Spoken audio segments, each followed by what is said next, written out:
পিল খেয়ে মাসিক বন্ধ রেখে রমজানের রোজা রাখা যাবে কিনা? অনেক মা বোনরা এটা করেন, রমজানের রোজা যাতে ভাঙতি না পড়ে, যাতে রোজা রাখতে পারেন, কোরআন তেলাওয়াত করতে পারেন, নামাজ রোজা করতে পারেন, সেজন্য অনেকে ওষুধ খেয়ে নেন, মেডিসিন খেয়ে মাসিক বন্ধ করে দেন।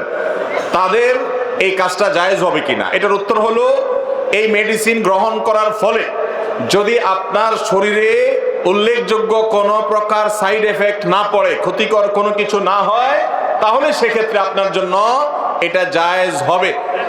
কিন্তু যদি আপনার শরীরে কোনো ক্ষতি হবে এরকম মনে হয় ওষুধটা সেবন করার মাধ্যমে, তাহলে নিজের ক্ষতি নিজে করবেন, এরকম কাজ করা জায়েজ নেই। আল্লাহ বলেছেন, ওয়ালা তুলকু বিআইদিকুম ইলা তাহলুকা, তোমরা নিজেদেরকে ধ্বংসের দিকে ঠেলে দিও না। এই জন্য আপনার জন্য এরকম মেডিসিন গ্রহণ করা জায়েজ হবে না। আর সাধারণ অবস্থার উপরে ছেড়ে দিতে পারলে সবচেয়ে ভালো, কারণ আল্লাহর ফয়সালা। আপনি ইবাদত করে যে সওয়াব পাচ্ছেন, আপনার ইবাদতের নিয়ত ছিল, কিন্তু আল্লাহর ফয়সালা অসুস্থ হয়েছেন, করতে পারেন নাই, আল্লাহ আপনাকে সমান সওয়াব দিবেন ইনশাআল্লাহ। রমজানে দোয়া কবুলের সর্বোত্তম সময় কখন? মায়েরা আমার, সারা বছর অন্য সময় যেরকম দোয়া কবুল হয়, রমাদানে দোয়া কবুল আরো বেশি হয়। বিশেষ করে রোজা অবস্থায়, সিয়ামরত অবস্থায় সায়েম ব্যক্তি, রোজাদার ব্যক্তির দোয়া কবুল হয়।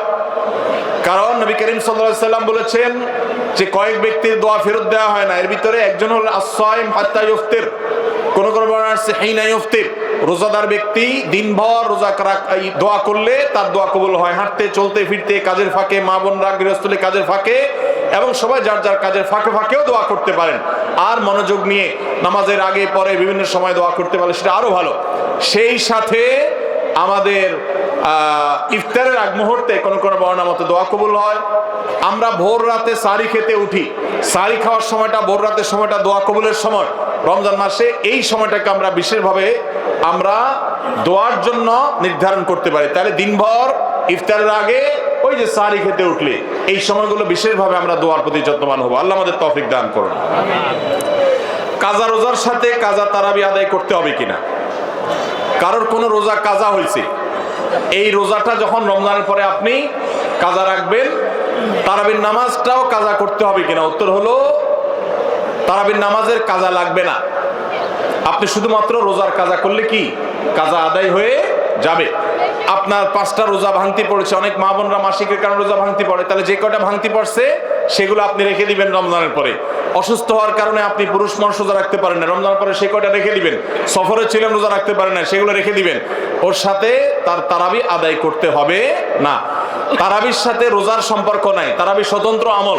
আমরা অনেকে ভুল জানি, মনে করি যে যদি কোনোদিন তারাবি পড়তে না পারি তাহলে বোধহয় রোজা রাখা যাবে না, এরকম ভুল ধারণা অনেকের আছে। রোজার সাথে তারাবির কোনো সম্পর্ক নাই। এমনকি একজন মানুষ রোজা রাখতে পারছে না, কিন্তু তারাবি পড়ার সুযোগ আছে, তিনি অবশ্যই তারাবি পড়ার চেষ্টা করবেন, কারণ দুইটাই স্বতন্ত্র ইবাদত। তারাবি পড়া সুন্নাত আর রোজা রাখাটা ফরজ।